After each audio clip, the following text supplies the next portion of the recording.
ஆண்டவரும் இரட்சகருமாகிய இயேசு கிறிஸ்துவின் தூய நாமம் மகிமைப்படுவதாக. மத்தேயு எழுதிய சுவிசேஷம் 24ஆம் வசனங்களுக்குரிய விளக்க உரையை பல்வேறு தலைப்புகளில் நாம் இப்பொழுது சிந்திக்க இருக்கிறோம். நிறைவு கால பொழிவு, எருசலேம் கோயிலின் அழிவு பற்றி முன்னறிவித்தல்.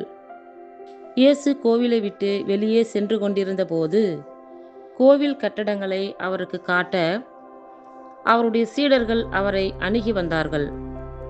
அவர் அவர்களை பார்த்து, இவற்றையெல்லாம் பார்க்கிறீர்கள் அல்லவா? இங்கே கற்கள் ஒன்றின் மேல் ஒன்று இராதபடி எல்லாம் இடிக்கப்படும் என உறுதியாக உங்களுக்கு சொல்கிறேன் என்றார். வரப்போகும் கேடு பற்றி அறிவித்தல். ஒலிவ மலை மீது இயேசு அமர்ந்திருந்த போது சீடர்கள் அவரிடம் தனியாக வந்து, நீர் கூறியவை எப்பொழுது நிகழும்? உமது வருகைக்கும் உலக முடிவுக்கும் அறிகுறி என்ன? எங்களுக்கு சொல்லும் என்று கேட்டார்கள். அதற்கு இயேசு கூறியது, உங்களை யாரும் நெறிதவற செய்யாதவாறு பார்த்து கொள்ளுங்கள். ஏனெனில் பலர் என் பெயரை வைத்து கொண்டு வந்து, நானே மெசியா என்று சொல்லி பலரை நெறிதவறச் செய்வர். போர் முழக்கங்களையும் போர்களை பற்றிய செய்திகளையும் கேட்கப் போகிறீர்கள். ஆனால் திடுக்கிடாதவாறு பார்த்து கொள்ளுங்கள். இவை நிகழத்தான் வேண்டும், ஆனால் இவையே முடிவாகா. நாட்டை எதிர்த்து நாடும், அரசை எதிர்த்து அரசும் எழும்.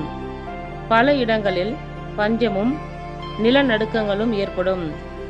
இவை அனைத்தும் பேறுகால வேதனைகளின் தொடக்கமே. பின்பு உங்களை துன்புறுத்தி கொள்வதற்கென ஒப்படைப்பர். என் பெயரின் பொருட்டு எல்லா மக்களினத்தாரும் உங்களை வெறுப்பர்.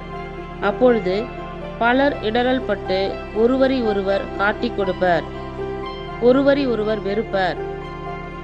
போலி இறைவாக்கினர் பலர் தோன்றி பலரை நெறிதவறி அலையச் செய்வர். நெறிகேடு பெருகுவதால் பலருடைய அன்பு தணிந்து போகும். ஆனால் இறுதி வரை மன உறுதியுடன் இருப்பவரே மீட்பு பெறுவர். உலகமெங்கும் உள்ள எல்லா மக்களினத்தாரும் ஏற்றுக்கொள்ளுமாறு விண்ணரசை பற்றிய இந்நற்செய்தி உலகமெங்கும் அறிவிக்கப்படும். அதன் பின்பு முடிவு வரும். வரப்போகும் பெரும் துன்பம். இறை வாக்கினர் தானியேல் உரைத்த நடுங்க வைக்கும் தீட்டு திருவிடத்தில் நிற்பதை நீங்கள் காண்பீர்கள். அப்பொழுது இதை படிப்பவர் புரிந்து கொள்ளட்டும். யூதேயாவில் உள்ளவர்கள் மலைகளுக்கு தப்பி ஓடட்டும். வீட்டின் மேல் தளத்தில் இருப்பவர் கீழே இறங்கி தம் வீட்டிலிருந்து எதையும் எடுக்காது ஓடட்டும். வயலில் இருப்பவர் தம் மேலுடையை எடுக்க திரும்பி வர வேண்டாம். கருவுற்றிருப்போர், பால் ஊட்டுவோர் ஆகியோரின் நிலைமை அந்நாட்களில் அந்தோ பரிதாபம். குளிர்காலத்திலோ ஓய்வு நாளிலோ நீங்கள் ஓட வேண்டிய நிலை ஏற்படாதிருக்க இறைவனிடம் வேண்டுங்கள். ஏனெனில் அப்போது பெரும் வேதனை உண்டாகும். உலகத் தோற்றம் முதல் இந்நாள் வரை இத்தகைய துன்பம் உண்டானதில்லை, இனிமேலும் உண்டாகப் போவதில்லை. அந்நாட்கள் குறைக்கப்படாவிட்டால் எவரும் தப்பி பிழைக்க முடியாது. ஆனால் தாம் தேர்ந்து கொண்டவர்களின் பொருட்டு கடவுள் அந்நாட்களை குறைப்பார். அப்பொழுது யாரேனும் உங்களிடம், இதோ மெசியா இங்கே இருக்கிறார் அல்லது அங்கே இருக்கிறார் என சொன்னால் நீங்கள் நம்ப வேண்டாம். ஏனெனில் போலி மெசியாக்களும் போலி இறைவாக்கினர்களும் தோன்றி முடியுமானால் தேர்ந்து கொள்ளப்பட்டவர்களையே நெறிதவற செய்ய பெரும் அடையாளங்களையும் அருஞ்செயல்களையும் செய்வார்கள். இதை முன்னதாகவே நான் உங்களுக்கு சொல்லிவிட்டேன். ஆகையால் எவராகிலும் உங்களிடம் வந்து, அதோ அவர் பாலை நிலத்தில் இருக்கிறார் என்றால் அங்கே போகாதீர்கள். இதோ உள்ளறையில் இருக்கிறார் என்றால் நம்பாதீர்கள். ஏனெனில் மின்னல் கிழக்கில் தோன்றி மேற்கு வரை ஒளிர்வது போல மானிட மகனின் வருகையும் இருக்கும். பிணம் எங்கேயோ அங்கே கழுகுகள் கூடும். மானிட மகன் வருகை. அந்நாட்களின் வேதனை முடிந்தவுடனே கதிரவன் இருண்டுவிடும், நிலா ஒளி கொடாது, விண்மீன்கள் வானத்திலிருந்து விழும், வான்வெளி கோள்கள் அதிரும். பின்பு வானத்தில் மானிட மகனுடைய அறிகுறி தோன்றும். மண்ணுலகில் உள்ள எல்லா குலத்தவரும் புலம்புவர். அப்போது மிகுந்த வல்லமையோடும் மாட்சியோடும் மானிட மகன் வானத்தின் மேகங்களின் மீது வருவதை காண்பர். அவர் தம் தூதரை பெரிய எக்காலத்துடன் அனுப்புவார். அவரால் தேர்ந்து கொள்ளப்பட்டவர்களை உலகின் ஒரு கோடியிலிருந்து மறுகோடி வரை 4 திசைகளிலிருந்தும் கூட்டிச் சேர்ப்பார்கள். அத்திமர உவமை. அத்தி மரத்திலிருந்து ஓர் உண்மையை கற்றுக்கொள்ளுங்கள். அதன் கிளைகள் தளிர்த்து இலைகள் தோன்றும்போது கோடைக்காலம் நெருங்கி வந்துவிட்டது என நீங்கள் அறிந்து கொள்கிறீர்கள். அவ்வாறே இவற்றையெல்லாம் நீங்கள் காணும்போது மானிட மகன் கதவை நெருங்கி வந்துவிட்டார் என்பதை நீங்கள் அறிந்து கொள்ளுங்கள்.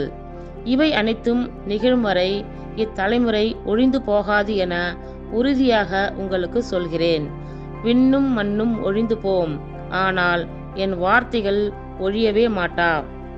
மானிட மகன் வரும் நாளும் வேலையும் அந்த நாளையும் வேலையையும் பற்றி தந்தை ஒருவருக்கு தவிர வேறு எவருக்கும் தெரியாது. விண்ணுலக தூதருக்கோ மகனுக்கோ கூட தெரியாது. நோவாவின் காலத்தில் இருந்தது போலவே மானிட மகன் வருகையின் போதும் இருக்கும். வெள்ளப்பெருக்குக்கு முந்தைய காலத்தில் நோவா பேழைக்குள் சென்ற நாள் வரை எல்லாரும் உண்டும் குடித்தும் திருமணம் செய்து கொண்டும் வந்தார்கள். வெள்ளப்பெருக்கு வந்து அனைவரையும் அடித்துச் செல்லும் வரை அவர்கள் எதையும் அறியாதிருந்தார்கள். அப்படியே மானிட மகன் வருகையின் போதும் இருக்கும்.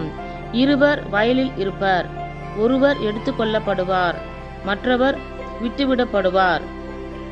இருவர் திரிகையில் மாவரைத்து கொண்டிருப்பர், ஒருவர் எடுத்துக்கொள்ளப்படுவார், மற்றவர் விட்டுவிடப்படுவார். விழிப்பாயிருங்கள், ஏனெனில் உங்கள் ஆண்டவர் எந்த நாளில் வருவார் என உங்களுக்கு தெரியாது. இரவில் எந்த காவல் வேளையில் திருடன் வருவான் என வீட்டு தலைவருக்கு தெரிந்திருந்தால் அவர் விழித்திருந்து தம் வீட்டில் கன்னமிட விடமாட்டார் என்பதை அறிவீர்கள். எனவே நீங்களும் ஆயத்தமாயிருங்கள், ஏனெனில் நீங்கள் நினையாத நேரத்தில் மானிட மகன் வருவார். நம்பிக்கைக்குரிய பணியாளர். தம் வீட்டு வேலையாளர்களுக்கு வேளா வேலை உணவு பரிமாற தலைவர் அமர்த்திய நம்பிக்கைக்கு உரியவரும் அறிவாளியுமான பணியாளர் யார்? தலைவர் வந்து பார்க்கும்போது தம் பணியை செய்து கொண்டிருப்பவரே அப்பணியாளர். அவர் பேறு பெற்றவர். அவரை தம் உடைமைகளுக்கெல்லாம் அதிகாரியாக அவர் அமர்த்துவார் என உறுதியாக உங்களுக்கு சொல்கிறேன். அப்பணியால் பொல்லாதவனாய் இருந்தால் தன் தலைவர் வர காலம் தாழ்த்துவார் என தன் உள்ளத்தில் சொல்லிக்கொண்டு தன் உடன் பணியாளரை அடிக்கவும் குடிகாரருடன் உண்ணவும் குடிக்கவும் தொடங்குவான். அப்பணியால் எதிர்பாராத நாளில் அறியாத நேரத்தில் அவனுடைய தலைவர் வருவார். அவர் அவனை கண்டந்துண்டமாய் வெட்டி வெளிவேடக்காரருக்கு உரிய இடத்திற்கு தள்ளுவார். அங்கே அழுகையும் பற்கடிப்பும் இருக்கும். இத்துடன் 24ஆம் அதிகாரத்திற்குரிய விளக்க உரை நிறைவுற்றிற்று. கர்த்தர் தாமே நம் எல்லோரையும் ஆசீர்வதிப்பாராக. ஆமேன்.